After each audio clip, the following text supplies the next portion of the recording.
બેન આ જવતર ઓમમાં નથી આવ્યો કે તો જુનાળાની ગાદી આપી દઉં કે ના બાપા કાઈ નથી જોતું હવે સાંભળી લે ચાહલ આ મારા ચામડાની મોજડી બનાવીને તારા પગમાં પહેરાવું ને તો તારા બાપનો ઉપકાર અમારાથી ભૂલાશે નહીં જાહલ કે તો તું ક્યાંય આપી દો બેન બેન કહી દે અને તેથી માંડવામાં પરણવા ઉભેલી ડાય દીકરી જાહલ એટલું બોલી હતી કે નવઘણ મારે જુનાગઢની ગાદીની જરૂર નથી મારે તારા ચામડાની મોજડીની જરૂર નથી તારા હીરા ઝવેરાત માણેકની જરૂર નથી તો કે જેદી ટાણું આવે ને તું ભાઈ છો મારો જેદી ટાણું આવે મેં તને રાખડી બાંધી છે હુતરનો તાતણો બાંધ્યો છે જેદી ટાણું આવે ને તેથી મોડું ન કરતો તેથી કાપડું દેવા આવજે બાકી મારે જુનાળાની ગાદીની જરૂર નથી યાર જુનાળાની ગાદીની જરૂર હોત ને તો મારો બાપ હાથમાં તરવાર લઈ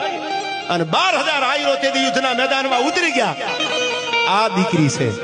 સાંભળી લીજો ભાઈ માં ક્યાંક